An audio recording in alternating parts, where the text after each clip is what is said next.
Sa latest vlog ni Madam Yula ay nasa bilihan sila ng mga halaman at namili.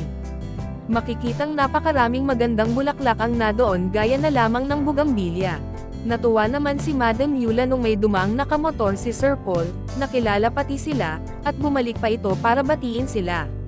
Makikita din na sa may unahan ng pinangbilan nila ay may maraming iba't ibang klase ng magagandang halaman. Sinabi naman ni Sir Paul na bibili na lang sila ng mga paso, at hihingi ng mga halaman ni nanay para sila na ang magtatanim nito, pangdagdag doon sa mga nabili nila. At sumang-ayon naman din ang lahat sa sinabi ni Sir Paul. Nabanggit naman ni Madam Yula na maraming murang paso sa Digos. Habang nagbabiyahe sila ay nagmamasid din kung saan may binibintang paso sa dinadaanan nila. Masayang nagkukulitan ang grupo sa loob ng sasakyan. Pinapakita din naman ni Madam Yula sa video ang kalsada sa harapan ng dinadaanan nila. Pinakita pati ni Mang Ile ang nabili nilang Jollibee dahil natapon nga ito sa loob ng plastic kung saan ito nakalagay. Sinabi naman ni Sir Paul na hindi pa sila nakakain at kakabonot pa lamang ng mga ngipin nila, pinabonot kasi nga mapapasukan na. Sabi naman ni Peter Paul na si Kim ay hindi nabunutan ng ngipin kaya si Kim na lang kakain lahat ng dala nila, patawang biro ni Peter Paul. Dumating na nga ang PB team sa bahay ng K-Sisters. At agad pinakita ni Madam Yula ang napakagandang bahay nila. Nagbiro pa si Madam Yula na napaka-gentleman ng driver at binuksan talaga ang pinto ng sasakyan para sa kanya, bawi naman agad ni Madam Yula na binuksan talaga kasi ayaw pala nitong mabuksan sa loob. Sinabi ni Madam Yula na ang ganda na ng bahay ng K-Sisters. May laundry area ito at may dirty kitchen din. Dagdag pa ni Madam Yula na para ka nang nasa subdivision sa ganda ng bahay nila. Ipinakita pati ni Madam Yula ang mga nagagandahang mga bulaklak na pinamili nila, buhay at namumulaklak na lahat ito. Kasama sa inihatid ng PB team ay ang bagong Bylang refrigerator para sa K-Sisters.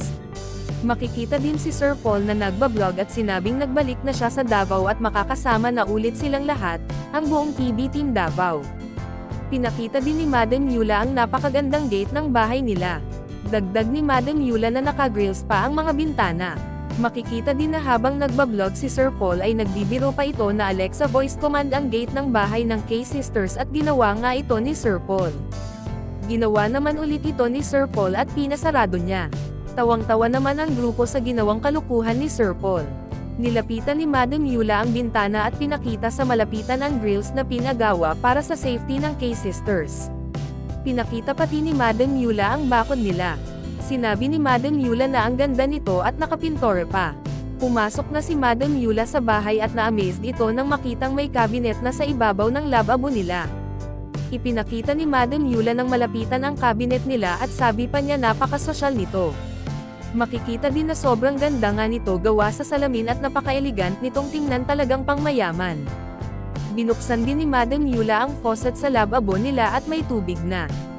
Makikita din na may saksakan ng kuryente sa gilid na pwedeng gamitin kung para sa rice cooker o microwave nila.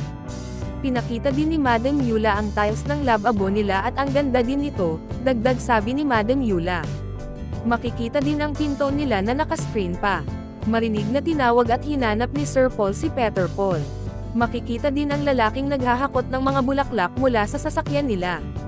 Pumasok din si Madam Yula sa CR nila at mag-CCR din daw siya.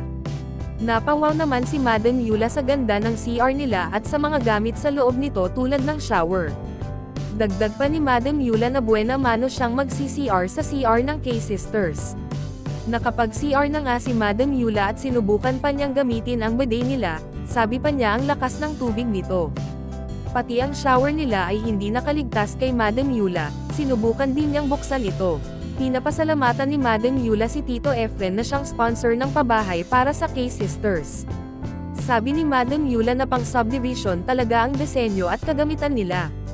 Sabi pati ni Madam Yula na kulang pa ng salamin at kunting design sa CR at yon ang gagawin nila Madam Yula at ng PB team bago mag-blessing ng bahay ang K-Sisters.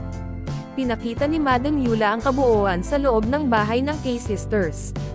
Pinakita din niya ang dirty kitchen nila pati na din ang laundry area.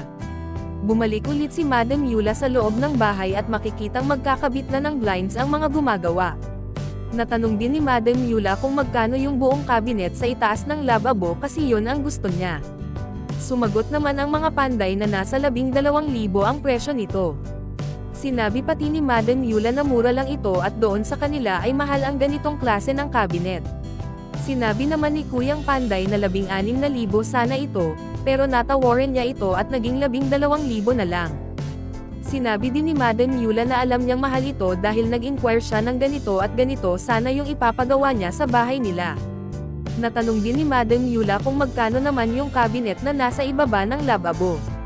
Sumagot naman si Kuyang Panday na 8,000 ang bili nila dito. Dagdag tanong pa ni Madam Yula kung yung kabuuan na ba yung 8,000. Sumagot naman ulit si Kuyang Panday na oo.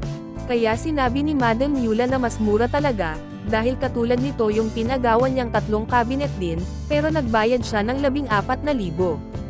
Nabanggit din ni Madam Yula na maganda ang loob ng bahay pag may ilaw na ito kasi may cove light na nakapaligid sa kisame.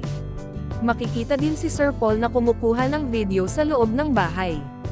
Masaya naman si Madam Yula at sinabing para talagang nanalo ng loto ang K-Sisters. At ang ganda ng bahay nila. Makikita namang pasan-pasan ni Peter Paul sa likod niya ang refrigerator at inilalayan siya ni Kuya Ile habang si Sir Paul naman ay kinukuhanan sila ng video. Inikat pa nila ito, dahil doon ito dinaan sa bandang likuran. Napasok na nga nila ang refrigerator at hinahanapan ito ni Madam Yula ng lugar na pwedeng mapaglagyan. Makikita din si Mang Ile sa may bintana na tinatawag si Peter Paul at magpapatulong itong magbuhat. Abala naman si Madam Yula sa pag-aayos kung saan tamang ilagay ang mga halamang pinamili nila, at sa pamumulot nito ng mga basura. At para sa more summary video ng Pugong Biyahero, huwag kalimotang mag-like and subscribe.